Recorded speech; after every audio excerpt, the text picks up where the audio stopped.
Ya, Assalamualaikum warahmatullahi wabarakatuh. Kami akan membentangkan tentang chapter 4 iaitu air conditioning dalam subjek building services. Nama saya Muhammad Farhan Shah bin Ghazali. Saya Muhammad Muiz bin Mansor. Nama saya Ahmed bin Muhammad Zamri. Dalam chapter 4 ni, dalam pembentangan yang kami akan bentangkan sebentar lagi, dia mempunyai topik yang pertama air conditioning, principle and application. Yang kedua, central plant system. Ketiga, air forcing unit. 4, humidifier. 4.5, variable air volume. 6, induction air water system. Seterusnya, fan coil, air water unit and induction diffuser. Dan last sekali, terakhir, dual duct system. Yang pertama, air conditioning. Definisi air conditioning ni, air conditioning is the process where the air condition of air as defined by its temperature and moisture content is changed.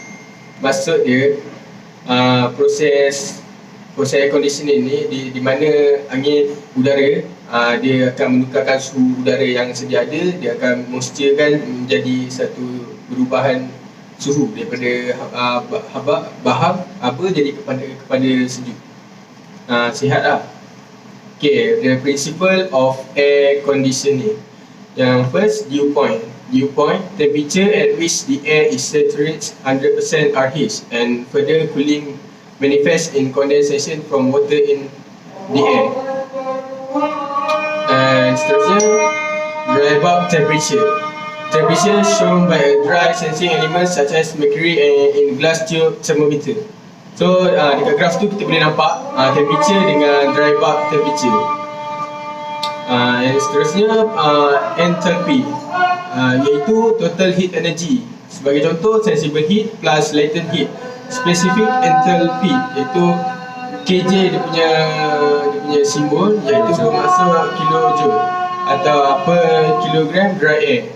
Dekat rajah tu dia dah jelaskan. Yang seterusnya, entropy, dia measure of total heat energy in refrigerant for every degree of temperature. Dia mengira jumlah tenaga kuasa yang untuk bagi setiap darjah suhu. Seterusnya, latent heat. Latent heat ni energy, iaitu heat energy add or remove as a substance change state while temperature remains constant. Water changes to steam at hundreds Farhan Celsius and atmospheric pressure, iaitu 1. And seterusnya, moisture content, amount of moisture present in a unit mass of air.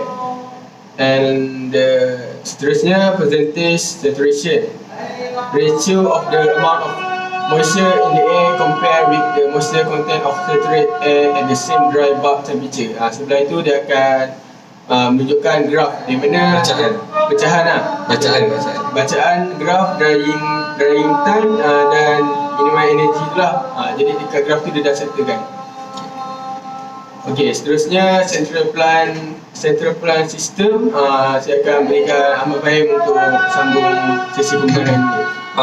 Untuk central plant system, dia punya definition is the central air conditioning plants or the system are used when large buildings, hotels, theatres, airports, shopping malls and more are to be air conditioned completely. Central air conditioning ni mostly akan kita dapat di bangunan-bangunan yang besar seperti hotel, penggoyang dan lapangan terbang, mall, shopping mall, dan banyak lagi lah macam dewan yang besar. Seterusnya, the window and split air conditioners are used for single rooms or small office spaces. The window and split air conditioners ni dia jenis yang lain. Dia untuk ruang-ruang yang kecil, macam bilik, macam ruang pejabat yang untuk seorang individu. Dia gunakan air conditioner ni sebagai window lah. Dan seterusnya, if the whole building is to be cooled, it is not economically viable to put window or split air conditioner in each and every room.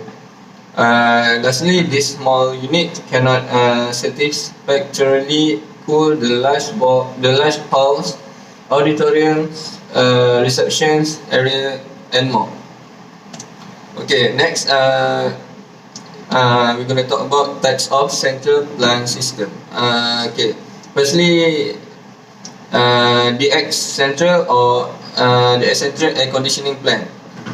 Okay, this system, the huge compressor and the condenser are housed in the plant room, while the expansion valve and the evaporator or the cooling coil and the air handling unit are housed in a separate room. Okay, dalam gambar ni dia tunjuk kedudukan kompresor dan kondenser dalam satu tempat yang dipanggil plant room. Ada certain unit dia letak dalam satu tempat yang separate. Macam air handling unit dia separate, dia tak macam yang huge compressor yang tadi tu. Okay, next jenis yang seterusnya is chilled water central air conditioning plant. This type of system is more useful for large building comprising of a number of floors. It has the plant room where all the important units like the compressor, condenser, throttling valve and the evaporator are housed. Okay, yang jenis ni dia lebih berguna untuk bangunan yang besar seperti pejabat yang apa? Yang residential punya, dan tempat-tempat yang public lah macam mall semua tu.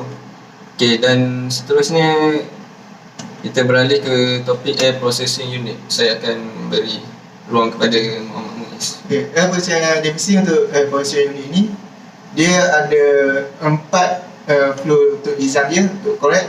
First, pressure. Second, flow, temperature and quality.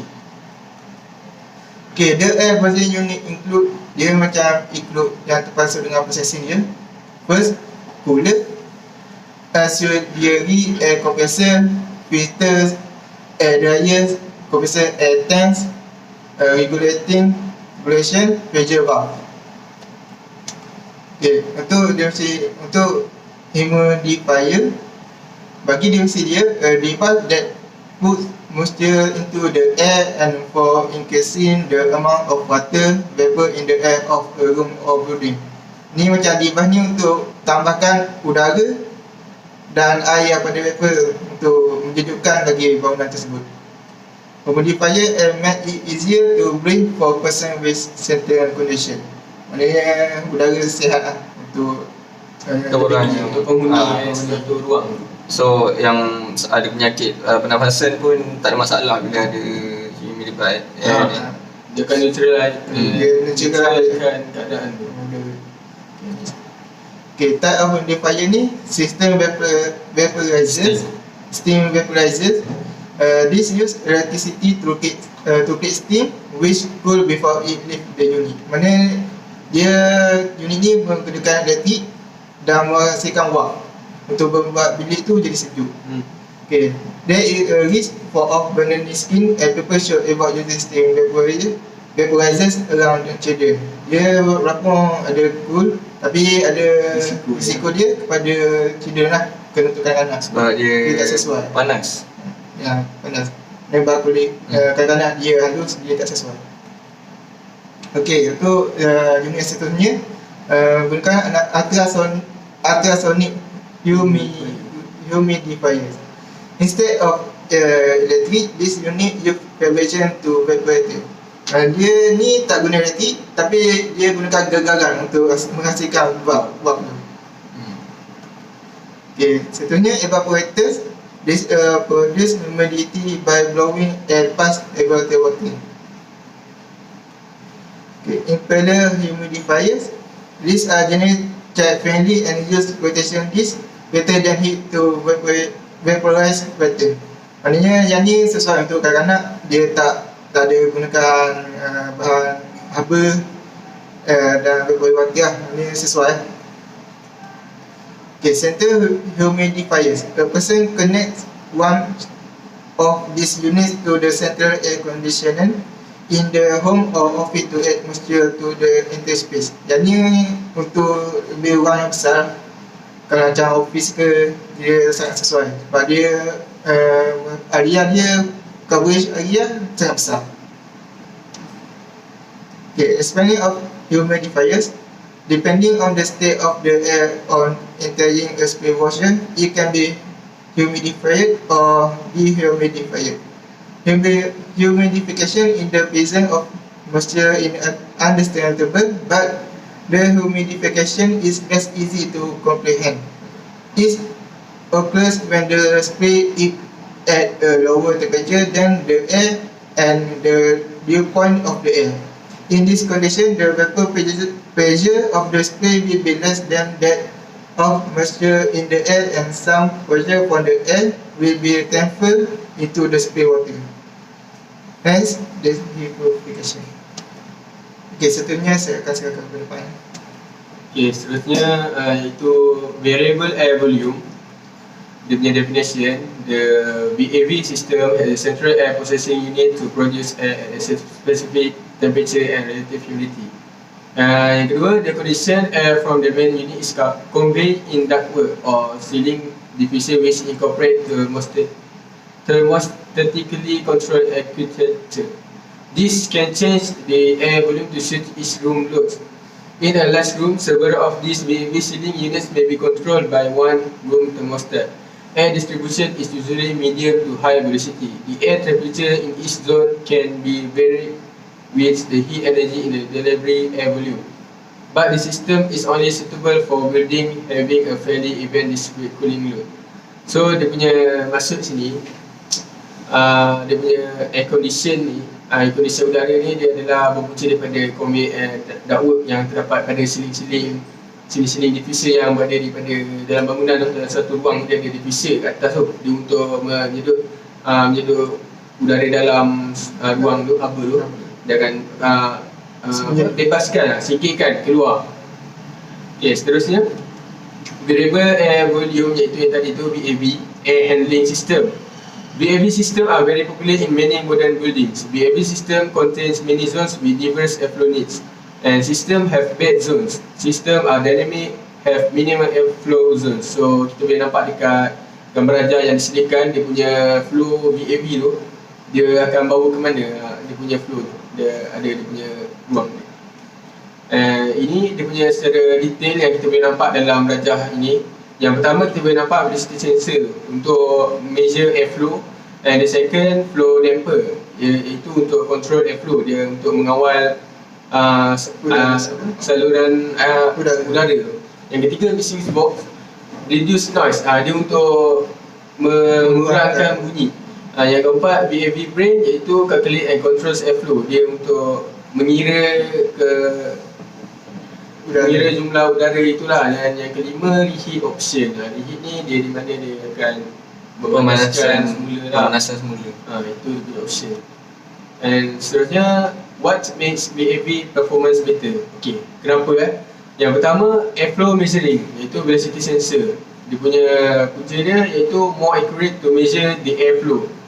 Bermaksud better control, iaitu less hunting and less temperature variation, less energy consumption, and not easy to maintain accurate when flow rate is lower. And kedua, airflow controlling. Flow damper, iaitu pressure drop across the VAV box, less the pressure drop, less the energy consumption. And 3, noise level. Mixing box, lower dB rating, quieter the box, more comfortable. Itu dia lebih sesuai, lebih kata selesa sebab dia kurang bunyi. Yang keempat, controller. Dan seterusnya, kesimpulan dia, conclusion. The sensing point of velocity sensor is critical to measure the air flows accurately. And single blade has advantage of lower pressure drop and lower noise level. Dia punya single blade tu, dia punya kelebihan dia mempunyai kurang tekanan yang turun dan mengurangkan bunyi lah. PICV for hot water coils is another solution to deliver both comfortable and energy efficient VAV system. Dan seterusnya, induction, iaitu air water system. Saya akan serahkan kepada Ahmed Fahim untuk terangkan bahagian ini.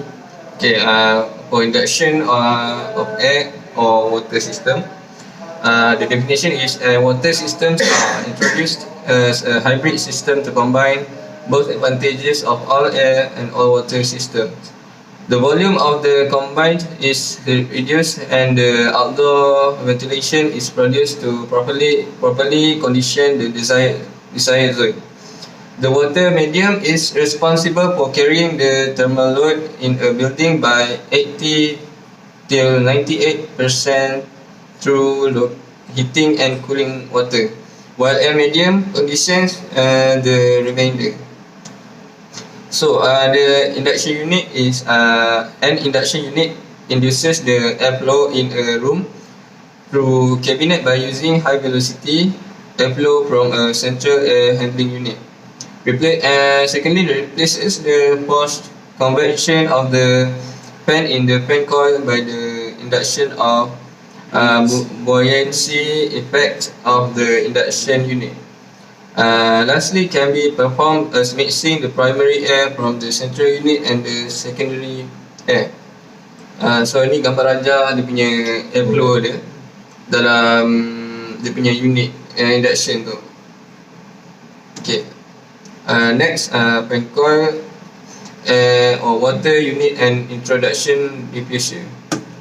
So the definition of fan coil. Fan coil system can satisfy the individual heating and cooling requirements of multiple zone buildings and enable good building flexibility. Secondly, a zone may be served by one or more fan coil units depending on the level of heating cooling required. Fan coil systems are only partially centralized since fresh air is ducted to each unit from central plant along with hot and chilled water. A typical fan coil unit comprises a fan, heating coil, cooling coil and air filter, all housed in a metal casing. So fan coil, kita akan baca dia punya penerangan dan basic configuration of a high level fan coil unit. Several air supply spigots are typically provided, enabling good flexibility regarding the routing and number of supply diffusers that can be connected to the unit. So ni gambar ajar dia untuk boleh tengok dia punya detail dan label dia punya filter kat mana, dia punya hot and chilled water tu kedudukan dia kat mana dengan fan dengan motor dia. Okay, next, the induction diffuser. Firstly, systems to be effective, it is important that the air is distributed evenly within the occupied space. Secondly, air diffusers are used to supply air to a space that as they provide control of airflow and direction. Lastly, the system designer will select the most appropriate type of diffuser for the space. Okay, next, appropriate types of diffuser for the space. Firstly, use of space and required aesthetic of diffuser. Secondly, constraints imposed by layout and structure. Thirdly, partitioning of space. Fourth, volume, flow rate of air. Fifth, maximum noise levels. And lastly, length and type of throw required. Okay, untuk common diffuser type, saya akan serahkan kepada Muiz untuk beri penerangan. Untuk first, untuk diffuser type ni, keduanya diffusible with single slot outlet. Multiple slot used where greater airflow is need. Yang lainnya ni dia jenis memanjang dalam satu lubang. Okay, untuk liner, satu liner. Untuk for liner, diffuser is stored as a continuous fan along the perimeter wall. This ensures a neat appearance even though some section of the diffuser may not actually be connected to an air supply. Okay, untuk jenis cone type ceiling diffuser, air dissipated readily and some type can be adjusted to directly the air downward rather than horizontal. Square or rectangle ceiling diffuser are also available. Jenis ni kadang dia bulat, kadang dia petak. Dia ni tu sedut dia boleh atas. Banyak selalu kena beri. Selalunya kawasan library, kawasan kuah yang besar. Okey, tu jenis bug head. Mount jet diffuser in a reflector. Jet diffuser provide a long throw which can reach deep into a space. This make them suitable for space where air must be into from high level and or from perimeters. Maknanya dia kekuatan sedupan ni lebih kuat daripada jalan. Dia selalu boleh nampak dekat dalam dewan lah. Dalam dewan besar dia dekat tepi. Dia biasa, dia bukan kat atas, dia dekat tepi. Dia bukan tadi yang tadi daripada atas ni daripada tepi. Okey, kemudian untuk jenis jet ni jet type diffuser. This type of installation is suited to industrial application and commercial application such as the large out of the town store. Maknanya ni untuk industri macam pesawat kilang sesuatu penggunaan ini.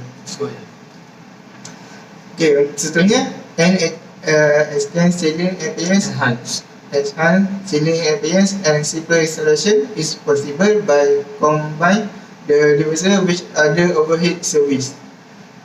This photograph shows as a single ceiling type which incorporated a square diffuser on the right, luminous in the middle and speaker head on the left. Kau boleh tengok pada gambar tersebut, boleh perhati lah.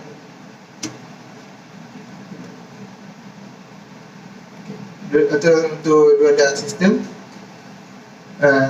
the divisi dia, the duct system is another means for varying air temperatures to different rooms in the same body. Kemudian dua duct VAV system utilities to separate set of parallel supply air ductwork. One for cold air and the other for warm air. Dia split pada dua, satu udara sejuk dan satu udara suam. Each individual control space air from the two ducts in blend in a sheet metal box and then supply to the condition place. Okay, seterusnya saya akan serahkan kepada Farhan. Okay, seterusnya iaitu dual duct system problem. Ini masalah pada dual duct. Selalu kita tahu single duct, yang ini jenis dual duct system. Dia punya problem is one is the cold duct usually requires more of the supply air. This result in less flow in the hot duct at times and therefore a higher hot duct static pressure. When a zone called for heating, the high static pressure in the hot duct result in a high CFM that create draft and noise in the conditioned space. This system also used to make too much the energy because the hot air and cold air are bucking each other. So maksud dia sini, dia punya masalah tu dia adalah dia kurang flow iaitu daripada haba, duct haba, penyutan haba panas tu dia kurang. Dan seterusnya dekat sini dia memberitahu bahawa the system also use too much energy. Dia kat sini dia menggunakan tenaga yang banyak untuk mengeluarkan untuk menyeduh haba panas dan juga air udara sejuk, cold air. Seterusnya high pressure mixing box, iaitu to solve the problem of non-constant airflow rate in a dual duct system. A high pressure mixing box was developed. The mixing box control the CFM to a constant flow rate. The box change the system into a true constant volume variable temperature, iaitu CB tolak BT. And low pressure reheat box. First, low pressure reheat units for the zones were developed, and second, the supply air had to be cold enough to meet the needs of the zone with the greatest cooling load. To supply air to all other zones had to be reheated. In the summer, when the boiler was normally turned off, the system could not deliver cool air that was produced by the central cooling system. Dan itu saja penerangan yang daripada kami tentang air conditioning ini. Okay. Sekian, terima kasih. Itu saja. Sekian.